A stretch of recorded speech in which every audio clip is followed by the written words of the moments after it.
Hero Ajith good bad ugly చిత్రం ప్రపంచవ్యాప్తంగా విడుదలకి సిద్ధమైంది. ఈ నేపథ్యంలోనే ఆయన అభిమానులు కనీ విని ఎడుగని రీతిలో 285 అడుగుల కటౌట్ని వారు ఏర్పాటు చేయాలనేటువంటి ప్రయత్నం చేశారు.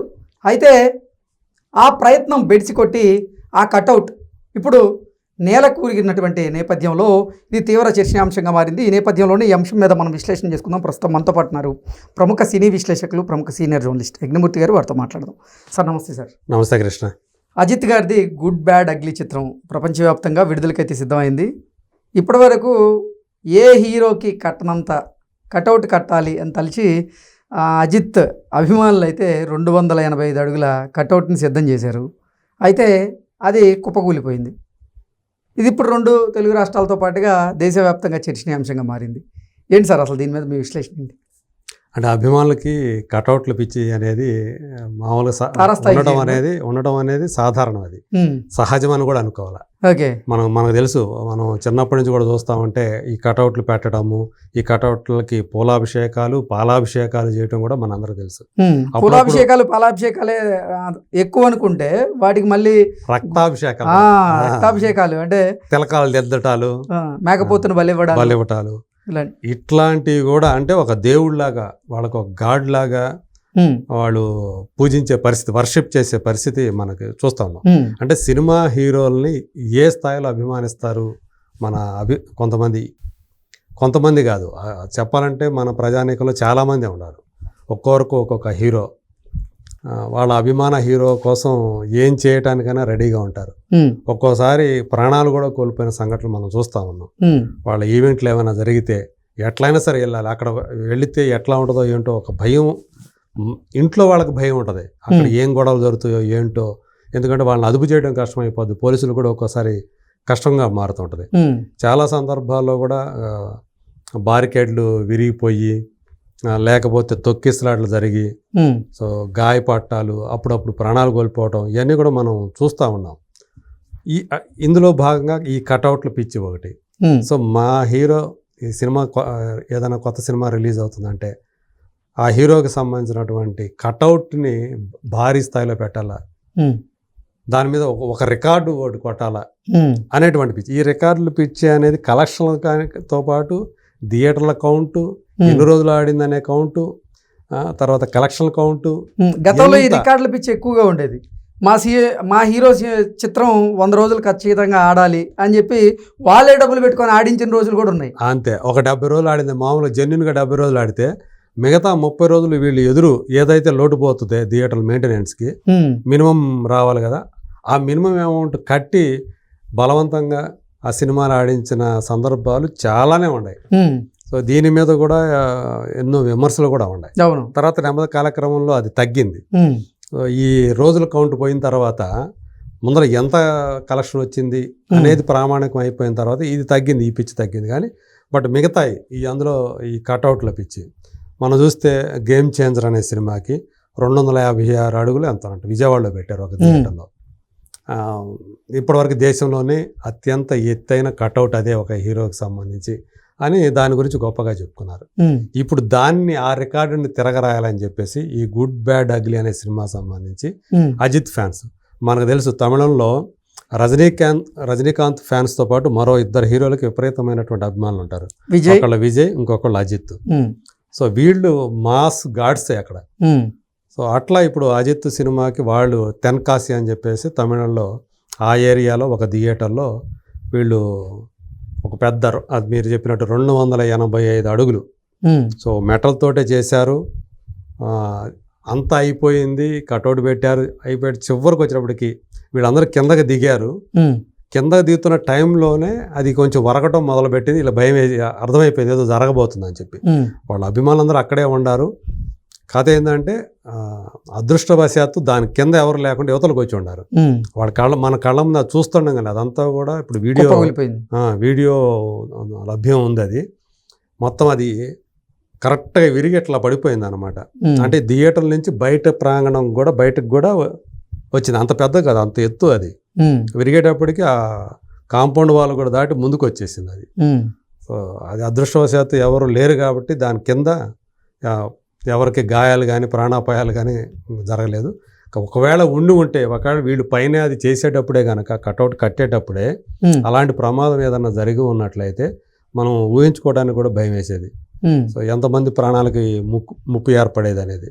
సో అంతే ఆ పిచ్చి అనేది అలా పరాకాష్ఠకపోవటం అనేది ఎప్పుడు కూడా వాంఛనీయం కాదు. సరైనటువంటి సేఫ్టీ మెజర్స్ తీసుకోకపోవటం ఇలాంటి అంటే రేపొద్దున మళ్ళీ ఇంకా ఎత్తైన కట్టాలని కూడా కావచ్చు. అక్కడ ఎంత మరి సరిపోతుందా లేదా, దేనికైనా సరే ఒక ఎత్తు కట్టాలంటే దానికి స్కాఫోల్డింగ్ అనేది చాలా మెయిన్. అంటే సపోర్టింగ్ ఏవైతే ఉంటాయో ఆ సపోర్టింగ్ అనేది చాలా అత్యంత కీలకమైనటువంటి విషయాలు. అవును, అది కనుక ఏమాత్రం తేడా వచ్చినా మొత్తం కుప్పకూలిపోతుంది. మీరు బిల్డింగ్ కన్స్ట్రక్షన్ అయినా అంతే, ఇట్లాంటి కటౌట్లు అయినా అంతే. ఏదైనా స్కాఫోల్డింగ్ అనేది చాలా బలంగా ఉండాలి. ఆ సపోర్ట్ సిస్టమ్ అనేది చాలా బలంగా ఉంటేనే ఏదైనా నిలబడుతుంది. దానికి ఈ మామూలుగా బిల్డింగ్ కన్స్ట్రక్షన్లో స్ట్రక్చరల్ డిజైన్ చేసే వాళ్ళు ఉంటారు కాబట్టి, స్ట్రక్చరల్ ఇంజనీర్స్ ఉంటారు కాబట్టి ఎలా చేస్తే అది నిలబడుతుంది, బిల్డింగ్ ఇబ్బంది కాకుండా కూలిపోకుండా ఉంటుంది, పునాది బలంగా ఉంటుంది అని దాన్ని దాటి డిజైన్ చేసి వేస్తారు. అందులో స్టీల్ రాడ్స్ అనేవి ఎంత ఏ మోతాదులో పెట్టాలనేది వీళ్ళకి ఏం తెలియదు కదా, అంత టెక్నికల్గా వెళ్ళరు కాబట్టి ఇక్కడ చాలా డేంజర్ సిచ్యువేషన్ జరిగే అవకాశాలు ఉన్నాయి, వాళ్ళు ఇరుక్కునే అవకాశాలు ఉన్నాయి అభిమానులు. అందుకని అలాంటి పిచ్చిలో జోలికి వెళ్ళకుండా బెటర్. అంతకుముందు దీనికి ముందు గేమ్ చేంజర్ ముందు సలార్ది హైయెస్ట్ అన్నారు. ఇదే ఈ పిచ్చే 230 మా హీరోదే అత్యంత ఎత్తు కలిగినటువంటి కటౌట్ ఉండాలి, అంతే పుష్పకే ఎక్కువ ఎత్తు ఉండాలి ఇలాంటి. సో ఇప్పుడు ఆ పిచ్చి వల్లే ఇప్పుడు అంటే రికార్డులోకి ఎక్కాలి, దేశంలో ఇంత ఎత్తైనటువంటి కటౌట్ ఎవరు పెట్టలేదు, ఏ హీరో పెట్టలేదు ముందు కూడా. ఎందుకంటే గేమ్ చేంజర్ 250 చిల్లర అడుగులు, ఇదేమో 285. సో ఆల్మోస్ట్ 30 అడుగుల డిఫరెన్స్ ఉంది. ఇంకా మనకంటే ఇంకెవరు ఎత్తు కట్టి ఇప్పుడల్లా ఎవడో సాహసం చేయడు అని అనిపించుకోవాలి. సో అందు గురించి ఆ మోజుతోటి ఇప్పుడు వాళ్ళు అజిత్ ఫ్యాన్స్ అందరూ కూడా అలా చేశారనుకోవాలి. ఈయన కొంతకాలం క్రితం కూడా ఎలాంటిదే చేయబోతే ఆయన 5గురికి ఎంతమందికో దెబ్బలు తగిలాయి ఇదే ఈ కటౌట్ ఇట్లాంటి విషయాల్లోనే. ఆయన చాలా తీవ్రంగా హెచ్చరించాడు. నన్ను తల అని ఆయనకి తల అని పిలుస్తారు, నన్ను తల అనే బిరుదు నాకు వద్దు, నన్ను అలా సంబోధించకండి. పైగా నాకు అసలు ఫ్యాన్స్ అసోసియేషన్లు వద్దు, నాకు ఫ్యాన్స్ క్లబ్లు వద్దు, నాకు మీరు ఏమైనా చేసుకోండి, మామూలు నా సినిమాలు చూడండి, ఎంజాయ్ చేయండి అంతవరకే, అంతేగాని ఈ ఫ్యానిజం ఇవన్నీ నాకు అవసరం లేదురా బాబు, మీరు నన్ను తలాగెలా అని చెప్పేసి ఏమీ పిలవద్దు, నన్ను అజిత్ కుమార్ గానే చూడండి అని ఆయన చాలా స్పష్టంగా, చాలా నిజంగా, అంటే ఒక ఏ హీరో కూడా అలా చెప్పడాల అంత బోల్డ్గా. నాకు ఫ్యాన్సే వద్దు అని చెప్ప, నా ఫ్యాన్ క్లబ్లు వద్దు, ఫ్యాన్ అసోసియేషన్లు వద్దు అని ఎవరు చెప్పరు, అంత పెద్ద స్టార్ అయి ఉండి. కానీ అతను చెప్పాడు, అయినా కానీ ఫ్యాన్స్ ఊరుకోవట్లా, ఆయన ఫ్యాన్స్ కాదే, ఆయన అట్లా చెప్పినందుకు కానీ ఈసారి ఇంకా ఎక్కువ చేశారని చెప్పాలి. ఓ పక్క ఆయన అట్లా చెప్తా ఉంటే ఇంకో పక్క వీళ్ళు తగ్గేదేలే అని చెప్పేసి వాళ్ళు మళ్ళీ ఇలా చేయటం, ఇలా కూలిపోవటం. కాకపోతే ఫార్చునేట్లీ ఏం జరగలేదు కాబట్టి ఇబ్బంది లేకుండా అయిపోయింది. కాకపోతే అజిత్ దీని మీద అలాంటి ఇప్పటిదాకా అయితే స్పందించిన దాఖలు అయితే కనిపించలేదు. ఎందుకంటే ఆయన ప్రతిసారి స్పందించాలని ఏం లేదు, ఇదివరకే స్పందించాడు. అనవసరంగా వచ్చి ఇలా కొట్లాట్లు ఈ తరహా దీంట్లోకి రావద్దు, గుమ్ముగొడవద్దు, పొలోమని చెప్పేసి వచ్చేసి తొక్కిస్రాట్లకి వాటికి కారణం కావద్దు దయచేసి, మామూలు సినిమా మాత్రం చూడండి అని ఆయన చాలా పొలైట్గా విజ్ఞప్తి చేశాడు. సాధారణంగా అలా చేయటం అనేది నిజంగా అతనిలో ఉన్నటువంటి ఒక మంచి గుణం అని చెప్పేసి మనం చెప్పుకోవచ్చు. ఆయన సినిమాకి ఎంత ఇది ఇస్తాడో తన సొంత అభిరుచులు ఏవైతే ఉన్నాయో తెలుసు మనకి. ఆయనకి మోటార్ రేసులు అంటే చాలా ఇష్టం అని చెప్పేసి వెళ్ళిపోతాడు, కొన్ని నెలల పాటు సినిమా ఇండస్ట్రీకి దూరం అవుతాడు, సంవత్సరాల తరబడి ఒకసారి అయితే ఆల్మోస్ట్ 9-10 years దూరం అయిపోయాడు సినిమా ఇండస్ట్రీకి ఆ రేసుల్లో పడి. సో ఆ తరహా ఇంట్రెస్ట్లు ఉన్నాయి. అలాగే ఫ్యామిలీకి టైం పెడతాడు. నిజం చెప్పాలంటే అలాంటి వాడిని కూడా మనం ఆదర్శంగా తీసుకోవచ్చు. గతంలో ఆయన టీం కూడా గెలిచినట్టుంది రేసింగ్లో. అవును, అది అంటే ఫస్ట్ ప్లేస్ వచ్చిందా లేదా సెకండ్ ప్లేస్ మొత్తానికి వచ్చింది, కానీ మొత్తానికి గెలిచింది. ఫస్ట్ సెకండ్ దాంట్లో నాకు సరిగా గుర్తులేదు కానీ.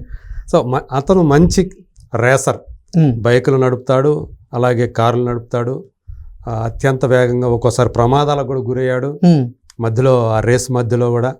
అయినా కానీ ఆయన గుండె ధైర్యం మాత్రం మెచ్చుకోదగ్గదే. వెనకడుగు వేయకుండా ఇంకా దాంట్లో వెళతానే ఉంటుంది ఇప్పుడు కూడా. కానీ సాధారణంగా 50 ఏళ్ళు వచ్చిన తర్వాత ఎవరు అట్లాంటి సాహసాలకు పూనుకోరు. కానీ తను లెక్క చేయకుండా అలా వెళ్ళటం అనేది అతనిలో ఉన్నటువంటి ఆ ధైర్యాన్ని, అలాగే ఇక్కడ అభిమానులకు సంబంధించి అతను కరెక్ట్ అయినటువంటి మార్గంలోనే వెళ్తున్నాడు అని చెప్పేసి మనం చెప్పుకోవచ్చు. వాళ్ళని ఎంకరేజ్ చేయకుండా ఇలాంటి పిచ్చి పనులకి వద్దని చెప్పడం అనేది అతనిలో ఉన్నటువంటి అంటే బోల్డ్నెస్ అది తెలియజేస్తుందని చెప్పేసి మనం అనుకోవచ్చు. Okay sir, thank you so much. Thank you.